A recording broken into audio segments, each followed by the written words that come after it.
사람들은 보통 카르마를 마트 계산원을 속인 뒤에 벽돌이 머리 위로 떨어지는 식의 응징이라고 생각합니다. 하지만 만약 제가 여러분에게 그것이야말로 카르마에 대한 가장 흔하고도 큰 오해라고 말씀드린다면요.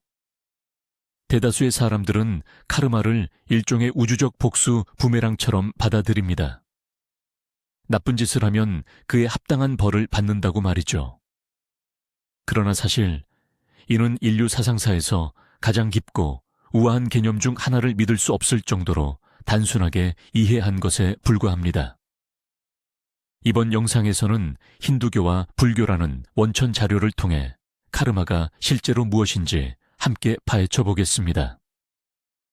이 영상이 끝날 무렵에는 왜 카르마가 벌이 아니라 자유와 무한한 책임에 관한 것인지 명확히 이해하게 될 것이라고 약속드립니다. 그런데 지금 바로 댓글에 여러분은 카르마를 믿는지 안 믿는지 적어주세요. 시청 전과 후의 의견을 비교해 보는 것도 흥미로울 겁니다. 자, 그럼 가장 기본적인 것부터 시작해 봅시다. 이 단어는 도대체 어디서 유래한 걸까요? 카르마는 고대 언어인 산스크리트어에서 유래했으며 그 단어의 문자 그대로의 번역은 놀라울 정도로 단순합니다. 바로 행위, 액션입니다. 응보나 운명, 벌이 아니라 그저 행위 또는 실행을 의미합니다. 이 개념은 우리가 오늘날 알고 있는 힌두교와 불교가 종교로서 확립되기 훨씬 이전에 고대 인도에서 태동했습니다. 이는 고대 현자들이 왜 세상이 이렇게 돌아가는지 설명하려는 시도였습니다. 왜 어떤 사람은 부유하게 태어나고 어떤 사람은 가난하게 태어날까요? 왜 어떤 사람은 건강하고 어떤 사람은 병으로 고통받을까요? 이 모든 것을 변덕스러운 신들의 뜻으로 돌리는 대신 그들은 하나의 천재적인 아이디어를 제안했습니다. 우주는 혼돈이 아니라 보편적이고 비인격적인 인과율, 인고루에 의해 지배된다는 것입니다. 물에 던져진 돌멩이처럼 모든 행위는 시간과 공간을 가로지르며 퍼져나가는 파급 효과를 만들어냅니다. 그리고 그들이 바로 이 법칙을 카르마라고 명명했습니다. 이것은 외부의 힘에 대한 믿음에서 벗어나 우리 자신이 바로 우리의 행동을 통해 현실을 창조한다는 생각으로의 혁명적인 전환이었습니다. 힌두교에서 카르마는 중력의 법칙만큼이나 확고부동한 근본적인 법칙입니다. 카르마는 어떠한 개인적인 감정도 개입되지 않습니다. 카르마는 총애하는 대상도 미워하는 적도 없습니다. 여러분에게 분노하거나 굳이 벌을 주려고 하지도 않습니다. 카르마는 그저 작동할 뿐입니다. 당구대를 한번 상상해 봅시다. 큐대로 한 공을 치면 그 공이 날아가 다른 공을 맞춥니다. 이때 두 번째 공이 움직이는 것은 첫 번째 공이 그를 벌 주기 위해서가 아니라 단지 그것이 물리학의 법칙이기 때문입니다. 카르마도 정확히 이와 같은 방식으로 작동합니다. 당신의 모든 행동, 즉 육체적인 행동이든 언어적인 표현이든 심지어 생각까지도 큐대로 치는 일격과 같습니다. 이 일격은 일련의 사건들을 촉발시키며 그 결과는 조만간 그 근원, 바로 당신 자신에게 되돌아오게 됩니다. 이것은 마법이나 신비주의가 아니라 우주적 균형을 이루는 복잡한 시스템입니다. 사과나무 씨앗을 심고 소나무가 자라기를 기대할 수는 없습니다. 이와 마찬가지로 분노와 이기심으로 가득 찬 행동을 한다면 당신은 미래의 고통을 위한 환경을 스스로 조성하는 셈입니다. 반대로 연민과 관대함에서 비롯된 행동들은 미래의 행복을 위한 견고한 토대를 마련해 줍니다. 이러한 카르마 시스템을 더 쉽게 이해하도록 돕기 위해 힌두교의 현자들은 카르마를 크게 세 가지 유형으로 분류했습니다. 이해를 돕기 위해 한 농부가 소유한 거대한 곡물 창고를 상상해 보세요. 이 창고는 수많은 해 동안 수확한 곡식으로 가득 차 있습니다. 이것이 바로 산치타 카르마, 샨레 산치타 카르마입니다. 산치타 카르마는 우리의 모든 전생을 통틀어 축적된 과거 행동들의 거대한 창고와 같습니다. 두 번째 유형은 프라랍다 카르마, 피라랍타 카르마입니다. 이것은 농부가 올해 씨를 뿌리기 위해 창고에서 몇 포대의 곡식을 꺼내는 것과 같습니다. 프라랍다 카르마는 과거 카르마 중 현재의 생에서 열매를 맺도록 숙성된 부분입니다. 우리의 출생 환경, 건강 상태, 타고난 재능, 그리고 주요한 삶의 도전을 결정하는 것이 바로 이 카르마입니다. 농부가 이미 꺼낸 곡식을 다시 넣을 수 없듯이 이 카르마는 취소하거나 되돌릴 수 없습니다. 그리고 마지막 세 번째 유형은 크리야만 카르마, 케이리야만 카르마입니다. 이것은 우리가 바로 지금 이 순간에 저지르고 있는 행동들입니다. 우리의 모든 결정과 행위는 미래의 밭에 뿌릴 새로운 씨앗입니다. 이 씨앗은 우리의 곡물 창고에 새로 추가되거나 혹은 미래의 땅에 뿌려지게 됩니다. 우리의 힘이 바로 여기에 있습니다.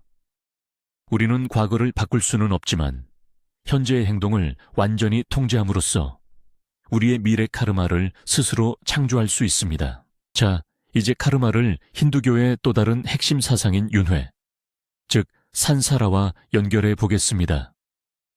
산사라는 태어남, 죽음, 그리고 다시 태어남이 반복되는 끝없는 순환을 의미합니다.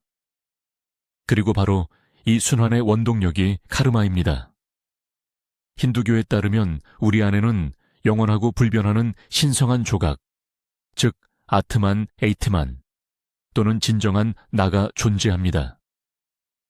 육신이 죽음을 맞이한 후에도 이 아트만은 사라지지 않습니다.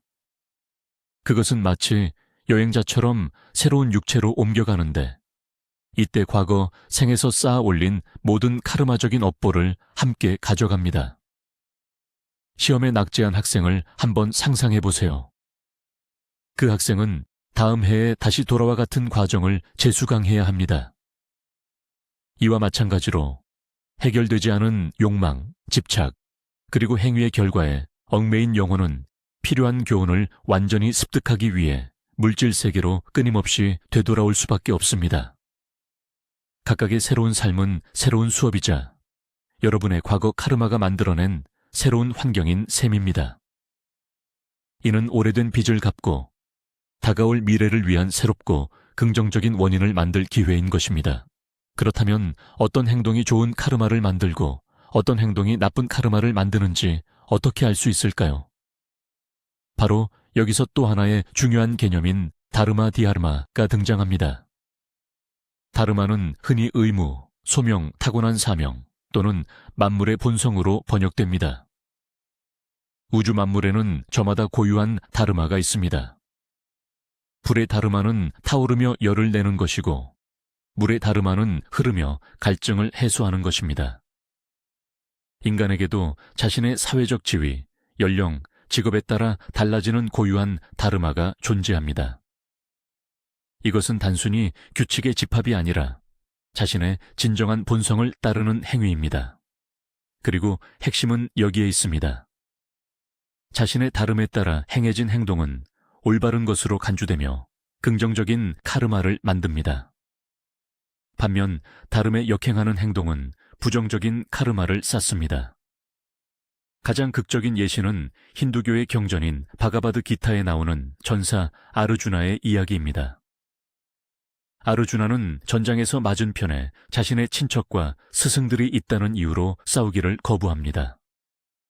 하지만 신 크리슈나는 아르준에게 전사로서의 다르마는 정의로운 대의를 위해 싸우는 것이며 그 의무를 회피하는 것이 전투 자체보다 훨씬 더 나쁜 카르마적 결과를 초래할 것이라고 설명합니다. 윤회 삼사라가 끝없는 수레바퀴와 같다면 거기서 벗어날 수 있는 방법도 분명히 존재하지 않을까요? 네, 물론 있습니다. 그리고 그 방법을 모크샤, 즉 해탈 또는 해방이라고 부릅니다. 모크샤는 힌두교에서 인간 삶의 궁극적인 목표입니다. 이는 윤회의 순환을 완전히 멈추고 개별적인 아트만, 자, 이 절대적인 실제인 브라흐만, 비라만과 합일하는 상태를 뜻합니다. 그렇다면 이 목표를 어떻게 성취할 수 있을까요? 자신의 모든 카르마, 즉 업보를 완전히 소진하는 방법으로 가능합니다. 예를 들어 평생 싫어하는 직장에서 일하게 만드는 막대한 빚이 당신에게 있다고 가정해 봅시다. 모크샤는 그 빚의 마지막 한 푼까지 청산하고 절대적인 자유를 얻는 바로 그 순간인 것입니다. 힌두교에서는 모크샤에 도달하는 3가지 주요 경로가 있다고 가르칩니다. 바로 지식의 길, 즈냐나 요가, 이타적인 행동의 길, 카르마 요가, 그리고 헌신적인 봉사의 길, 박티 요가입니다. 이 중에서 특히 흥미로운 것이 바로 카르마 요가입니다. 카르마 요가는 자신의 다르마 디하르마, 의무에 따라 행위하되 그 행동의 결과에 연연하거나 집착하지 말 것을 강조합니다. 보상이나 칭찬을 기대하지 않고 그저 자신이 해야 하는 바를 담담히 수행하는 것입니다. 이와 같이 이기적인 동기 없이 행해진 행위들은 새로운 카르마를 만들지 않고 오히려 묵은 카르마를 태워 없애는 데 도움을 주어 인간을 점진적으로 해탈에 이르게 합니다. 자, 이제 같은 인도 땅에서 탄생했지만 업카르마를 완전히 새로운 관점으로 바라본 불교의 세계로 넘어가 보겠습니다. 부처는 기존의 업사상을 근간으로 삼으면서도 모든 것을 뒤바꾼 혁명적인 단 하나의 정의를 내놓았습니다. 그분은 이렇게 선언하셨습니다. 비구들이여, 나는 바로 이 의도쨌다나를 업이라 말한다. 의도를 가진 뒤에라야 사람은 몸과 말과 뜻으로 행위를 한다. 이것이 핵심입니다. 불교에서는 행위 자체보다 그 뒤에 숨겨진 동기 모티브가 가장 중요합니다. 2가지 상황을 상상해 봅시다. 첫 번째는 길을 걷다가 실수로 개미를 보지 못하고 밟은 경우입니다. 2번째는 개미를 보고 화가 나서 일부러 밟아 죽인 경우입니다. 외부의 시각으로 볼 때 결과는 같습니다. 개미가 죽었습니다. 하지만 업의 관점에서 보면 이 2 행위는 완전히 다릅니다. 첫 번째 경우, 업보 카르마적 결과는 미미하거나 아예 없을 수 있습니다. 하지만 2번째 경우, 해를 끼치려는 의도로 행동했기 때문에 무거운 부정적인 업이 생성됩니다. 이것은 초점을 외부의 형식적인 의례나 규칙에서 벗어나 인간의 내면 세계, 즉 그의 생각과 동기로 옮겨 놓습니다. 불교가 적극적으로 해명하는 또 하나의 흔한 오해가 있습니다. 바로 카르마, 즉 업예을 숙명이나 운명과 동일시하는 것입니다. 많은 사람이 내 업이 이렇다니 어쩔 수 없어, 그냥 고통받아야지 라고 생각합니다. 하지만 이것은 근본적으로 잘못된 태도입니다. 업은 여러분의 삶에 미리 쓰여 있어서 바꿀 수 없는 대본이 아닙니다. 오히려 업은 우주에서 가장 역동적이고 유연한 법칙입니다. 그 작동 원리는 과거가 아닌 현재에 있습니다. 매 순간 여러분의 모든 선택과 모든 생각으로 스스로 업을 만들어가고 있는 것입니다. 여러분이 망망대해를 항해하는 선장이라고 상상해 봅시다. 물론 조류와 바람이 있습니다. 이는 여러분의 과거 업과 같아서 움직임에 영향을 줍니다. 하지만 여러분의 손에는 키가 쥐어져 있습니다. 바로 여러분의 자유의지와 현재 행위입니다. 여러분은 운명을 탓하며 그저 물살에 몸을 맡길 수도 있고 아니면 키를 능동적으로 조작하여 새로운 항로를 개척하고 바람을 유리하게 이용할 수도 있습니다. 불교는 우리가 업의 희생자가 아니라 바로 업의 창조자임을 가르칩니다. 우리는 매 순간 우리의 미래를 빚어가고 있는 것입니다. 이제 아마도 가장 어렵지만 동시에 가장 흥미로운 순간에 대해 이야기해 볼 차례입니다. 바로 불교적 관점과 힌두교적 관점의 가장 중요한 차이점에 주목해야 합니다. 우리는 힌두교에서는 삶과 삶을 여행하는 영원한 영혼, 즉 아트만이 존재한다고 보았습니다. 하지만 부처님은 아남만 아나트만, 즉 비아 파이워 넌셀프의 가르침을 제시했습니다. 부처는 나아워라고 부를 수 있는 불변하고 영원한 실체는 없다고 주장하셨죠. 우리가 나라고 생각하는 것은 단지 5가지 요소들의 일시적인 결합일 뿐입니다. 바로 몸색, 느낌수, 지각상, 심리작용행, 그리고 의식식입니다. 그렇다면 카르마업을 짊어질 영혼이 없다면 도대체 무엇이 다시 태어난다는 걸까요? 이 질문에 대한 불교의 해답은 정말로 경이롭습니다. 환생하는 것은 실체가 아니라 과정입니다. 마치 우리가 한 촛불의 불꽃으로 다른 촛불에 불을 붙이는 상황을 상상해 보세요. 두 번째 촛불의 불꽃은 첫 번째와 완전히 같은 불꽃일까요? 아니면 다른 불꽃일까요? 그것은 완전히 같지는 않지만 그렇다고 해서 전혀 다른 것도 아닙니다. 그것은 첫 번째 불꽃의 직접적인 연속선상에 있습니다. 윤회의 환생 또한 마찬가지입니다. 죽음 이후 모든 업카르마의 흔적을 담고 있는 의식의 흐름은 사라지지 않고 새로운 몸 속에서 새로운 의식의 흐름을 발생시키는 원인이 됩니다. 전해지는 것은 영혼이 아니라 업의 에너지, 즉 충동 임펄스인 것입니다. 힌두교의 궁극적인 목표가 목샤이듯이 불교에서 지향하는 최종 목적지는 바로 열반 니에판 니바나입니다. 열반이라는 단어는 문자 그대로 불이 꺼짐 또는 사라짐을 뜻합니다.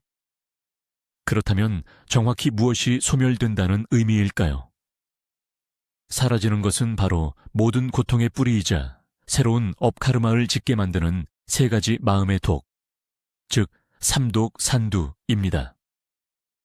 이 삼독은 무명, 우밍, 현실의 참된 본성을 알지 못하는 무지, 탐탄, 갈망 또는 강렬한 욕망, 그리고 진첸, 분노 또는 미움을 말합니다. 활활 타오르는 장작불을 한번 상상해 보세요. 우리가 이 3가지 독에 기반한 행동업이라는 장작을 계속해서 던져 넣는 한 그 불은 꺼지지 않고 계속 타오릅니다. 이 불꽃이 바로 고통의 순환인 윤회, 룬후이, 산사라인 것입니다. 열반이란 우리가 장작을 던지는 행위를 완전히 멈추는 바로 그 순간입니다. 지혜와 깊은 통찰, 깨달음을 얻어 새로운 업을 지을 근본적인 원인 자체가 사라지는 경지에 이르는 것이죠. 기존에 쌓아두었던 묵은 업은 남은 수처럼 서서히 타들어가 소멸하고 결국 장작불은 완전히 꺼지게 됩니다. 이는 자아의 파괴가 아니라 절대적인 평온, 완전한 자유, 그리고 모든 괴로움이 끝난 상태에 이르는 것을 의미합니다. 이것이야말로 윤회의 수레바퀴에서 영원히 벗어나는 길입니다. 이러한 메커니즘이 어떻게 작동하는지 보다 심도 있게 이해하기 위해 불교에서는 12영이 시-알-웬치라는 개념을 제시합니다. 이는 상호 의존적인 발생의 사슬이라고도 불립니다. 12영이는 우리가 윤회 산사라의 굴레에 갇혀 끊임없이 헤매게 되는 과정을 보여주는 아주 상세하고 정밀한 지도라고 할 수 있습니다. 이것을 쉽게 이해하기 위해 일렬로 늘어선 12개의 도미노를 상상해 보세요. 이 연기의 사슬에서 한 단계 고리는 반드시 다음 단계를 발생시키는 원인으로 작용합니다. 모든 순환은 무명, 우밍, 즉 깨달음에 대한 무지 첫 번째 고리에서 시작됩니다. 이 무명은 곧 행싱, 즉 업예, 적행위와 잠재력 두 번째 고리를 낳습니다. 이 행은 다시 식시, 즉 의식을 발생시키며 이는 태어남, 늙음, 죽음을 거쳐 결국 다시 무명으로 이어져 윤회의 수레바퀴를 재가동시킵니다. 이 고리에서 업카르마은 한 생애와 다음 생애를 이어주는 핵심적인 연결고리 역할을 합니다. 이 교인은 세상의 그 어떤 것도 갑자기 혹은 우연히 생겨나지 않는다는 진리를 명확히 보여줍니다. 모든 현상에는 반드시 그 발생의 원인이 존재합니다.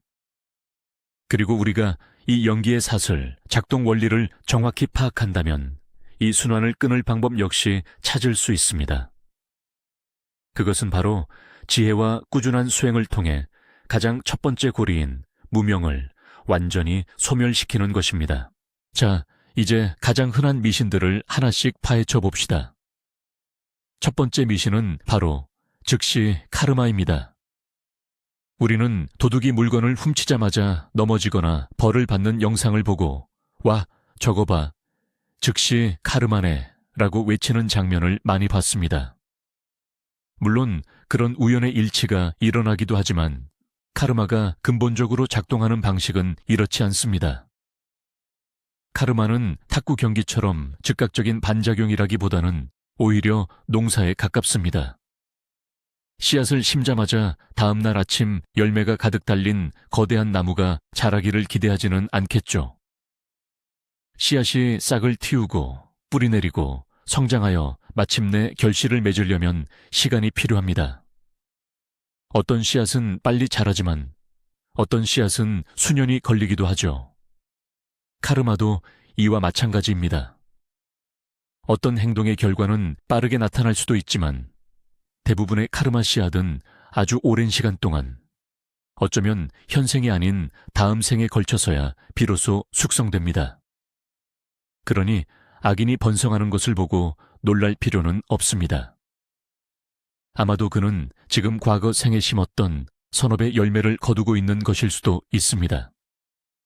그리고 현생에서 저지른 악행의 씨앗은 이제 막 싹을 틔우기 시작했을 뿐일 수도 있죠. 두 번째로, 그리고 가장 해로운 오해는 바로 카르마는 우주의 벌이다 라는 것입니다. 많은 사람이 카르마를 마치 거대한 장부를 들고 다니며 우리의 실수를 낱낱이 기록했다가 나중에 복수하는 하늘의 심판관처럼 여깁니다. 하지만 이는 카르마 가르침의 본질을 완전히 왜곡하는 것입니다. 다시 중력의 법칙으로 돌아가 보죠. 만약 당신이 10층 건물 옥상에서 발을 내딛는다면 당연히 떨어져서 크게 다치거나 생명을 잃을 겁니다. 그럼 당신을 벌한 것은 중력일까요? 아닙니다. 중력은 어떤 감정도 없습니다. 중력은 그저 자연의 법칙일 뿐이죠. 당신 스스로 원인, 즉 옥상에서 발을 내딛는 행위를 만들었고 자연의 법칙이 그 결과인 떨어짐을 제공한 것뿐입니다. 카르마도 이와 정확히 같습니다. 우주는 우리의 잘못에 대해 벌을 주지 않습니다. 단지 그 행동에 따른 자연스러운 귀결을 제공해 줄 뿐입니다. 이 법칙의 목적은 복수가 아니라 배움에 있습니다. 우리가 불에 계속 손을 대서 반복적으로 데인다면 결국 우리는 그 교훈을 얻고 다시는 불에 손을 대지 않게 되죠. 카르마는 현실 그 자체에 내재된 피드백 시스템입니다. 이 시스템은 우리가 배우고 성장하고 궁극적으로는 더 큰 지혜와 자비의 상태로 진화하도록 돕는 역할을 합니다. 이것은 매우 중요하고 또 자주 제기되는 질문으로 이어집니다. 바로 왜 착한 사람들에게 안 좋은 일이 생길까 하는 것입니다. 아마도 이것이 회의론자들이 신념에 반대하며 내세우는 가장 강력한 주장일 것입니다. 평생을 바르게 살고 남을 도우며 지낸 사람에게 불행이 닥치는 것을 업보, 즉 카르마의 관점에서 어떻게 설명할 수 있을까요? 그 답은 우리가 이전에 언급했던 프라랍다 카르마, 피라랍타 카르마, 즉 숙명업이라는 개념에 있습니다. 현재의 삶은 여러분의 거대한 윤회, 윤회의 책에서 단지 한 페이지에 불과합니다. 오늘날 선량한 사람이 겪는 고난은 현생의 행동의 결과가 아니라 아주 먼 과거, 즉 전생 중 하나에서 저지른 부정적인 행동의 결실이 지금에 와서 익은 것일 수 있습니다. 평생을 건강하게 먹고 운동을 해왔던 사람에게 유전병이 진단되었다고 상상해 보세요. 이것이 현재 그가 실천하는 건강한 생활 방식에 이점을 무효화시키지는 않습니다. 다만 이는 그보다 훨씬 이전에 이미 설정되어 있던 결과인 것입니다. 카르마 역시 마찬가지입니다. 우리의 현재 상황은 전생의 결과와 지금 우리가 행하는 행동들이 복잡하게 섞여 만들어진 칵테일과 같습니다. 지금까지는 주로 개인적인 카르마에 대해 이야기해 왔습니다. 하지만 이보다 훨씬 더 광범위한 개념, 즉 집단 카르마, 콜렉티브 카르마라는 것이 존재합니다. 우리는 결코 진공 상태에서 존재하는 것이 아닙니다. 우리는 가족의 일원이며 한 국가의 구성원이고 나아가 인류 전체, 그리고 이 행성의 일부입니다. 그리고 우리가 집단으로서 행하는 행동들은 곧 공동의 카르마를 만들어냅니다. 이 카르마의 결과는 당연히 그 그룹의 모든 구성원들이 함께 나누게 됩니다. 예를 들어보죠. 어떤 나라의 정부가 불의한 전쟁을 일으키기로 결정했을 때 그 전쟁으로 인한 경제적, 사회적, 그리고 도덕적인 결과들은 찬성했던 사람이든 반대했던 사람이든 상관없이 그 나라의 모든 국민에게 영향을 미치게 됩니다. 또 다른 확실한 예시는 바로 환경 문제입니다. 지구오염은 수십 년에 걸친 인류 전체의 집단적인 행동의 결과입니다. 그리고 우리는 지금 기후변화와 각종 자연재해라는 형태로 그 결과를 모두 함께 겪고 있습니다. 이 개념은 우리에게 개인의 삶뿐만 아니라 더 나아가 세상 전체의 안녕에 대해서도 책임을 져야 함을 가르쳐 줍니다. 우리의 운명은 서로 때려야 뗄 수 없이 긴밀하게 연결되어 있습니다. 자, 그렇다면 핵심 질문입니다. 우리에게 과거 업보라는 짐이 있다면 과연 이것을 바꿀 수 있을까요? 아니면 우리는 그냥 정해진 운명대로 살아야 할까요? 답은 명확합니다. 네, 바꿀 수 있습니다. 그리고 이것이 바로 카르마, 즉 업보의 가르침에서 가장 희망적인 부분이죠. 과거를 완전히 지워 없앨 수는 없지만 그 과거가 현재와 미래에 미치는 영향을 바꿀 수는 있습니다. 비유를 들어보겠습니다. 여러분 앞에 아주 짠 소금물이 담긴 컵이 있다고 상상해 보세요.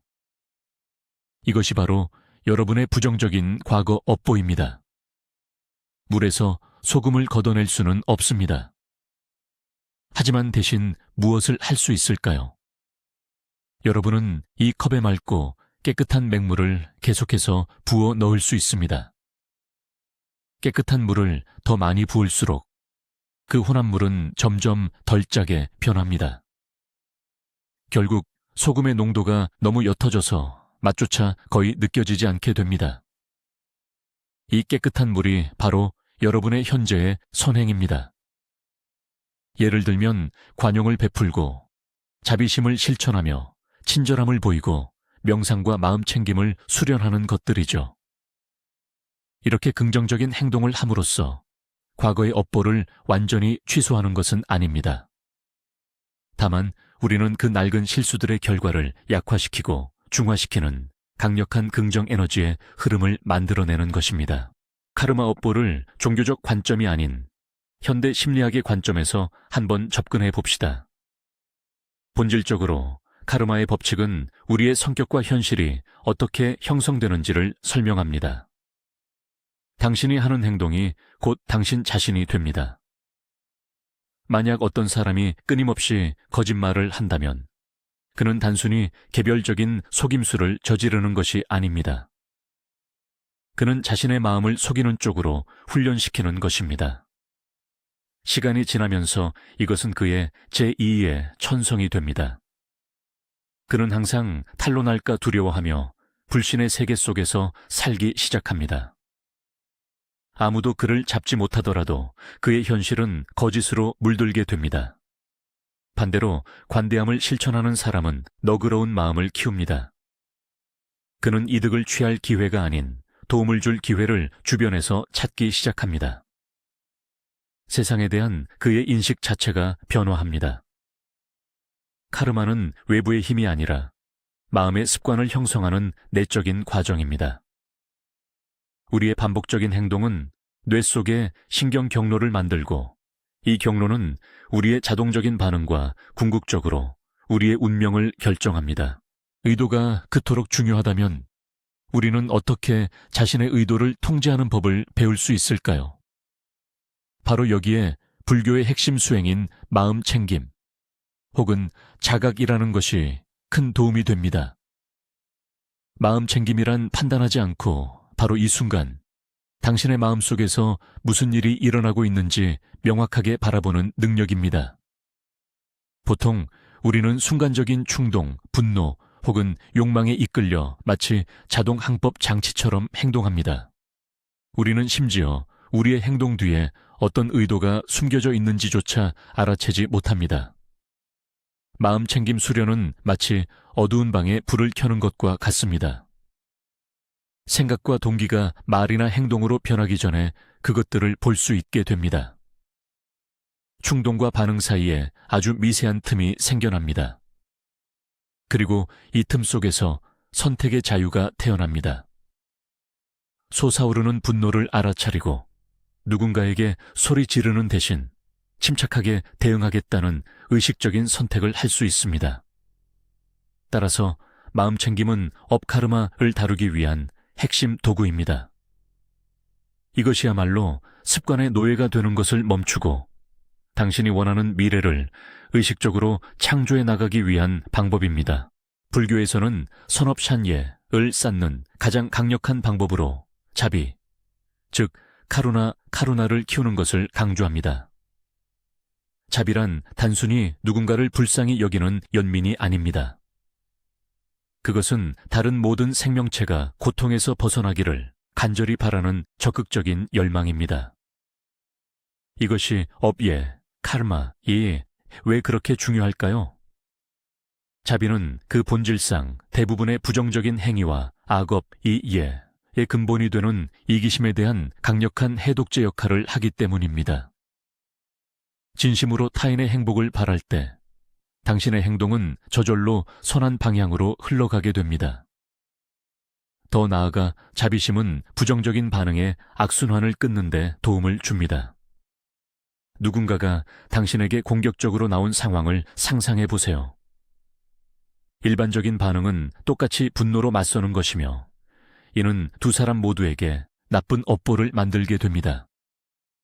하지만 만약 그 사람이 아마도 스스로 고통받고 있음을 이해하며 자비심으로 대응할 수 있다면 당신은 새로운 악업을 만들지 않을 뿐만 아니라 선샨의 씨앗을 심게 됩니다. 이것은 당신 자신과 주변의 세상을 변화시키는 믿을 수 없을 만큼 강력한 수행입니다. 카르마의 개념과 서양의 사법 시스템을 비교해보면 흥미로운 지점이 많습니다. 얼핏 보면 죄를 지으면 벌을 받는다는 점에서 비슷해 보입니다.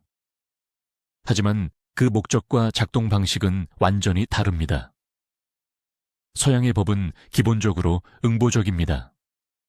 즉, 범죄자에게 죗값을 치르게 하고 사회에서 격리시키는 데 초점이 맞춰져 있습니다. 법은 오로지 외적인 행위에만 관심을 둡니다.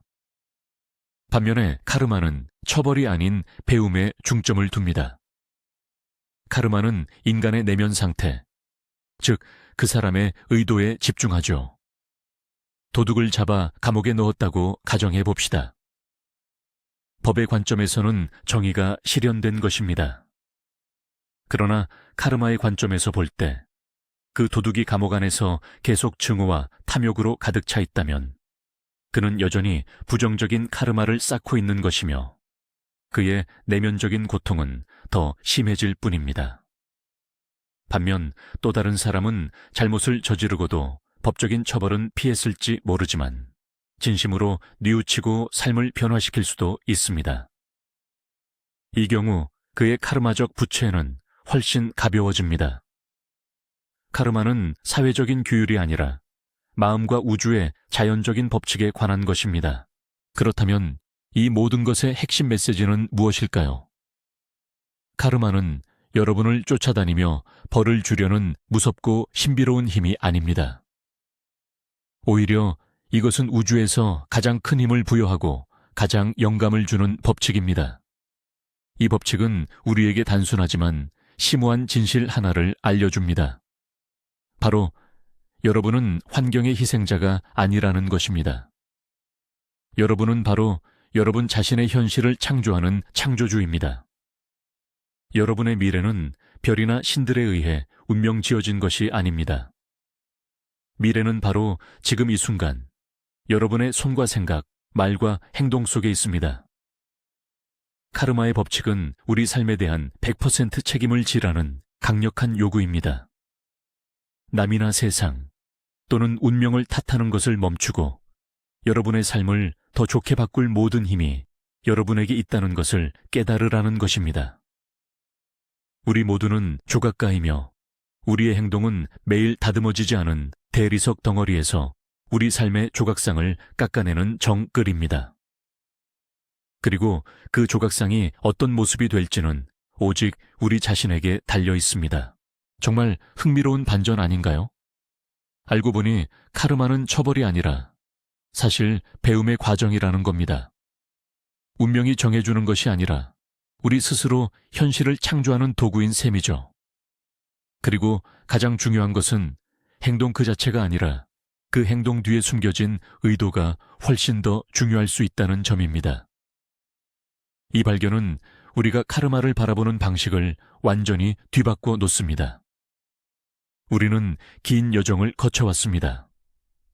힌두교의 곡물 창고 이야기부터 불교의 촛불 비유에 이르기까지 즉각적인 응보를 내린다는 오해를 풀었고, 심지어 나쁜 카르마라 할지라도 선한 행동으로 희석시킬 수 있다는 사실을 깨달았습니다. 여러분이 꼭 기억해야 할 핵심 메시지는 이것입니다. 우리는 매 순간 선택을 합니다. 그리고 바로 이 선택, 우리의 의도에서 비롯된 이 선택이야말로 우리의 내일을 만들어내는 메커니즘인 것입니다. 오늘 영상 끝까지 시청해 주셔서 진심으로 감사드립니다. 혹시 새롭고 유익한 정보를 얻으셨다면 앞으로의 분석 영상도 놓치지 않도록 좋아요와 구독 부탁드립니다. 자, 이제 여러분께 질문을 드리고 싶습니다. 이 영상을 본 후 카르마에 대한 여러분의 생각이 바뀌었나요?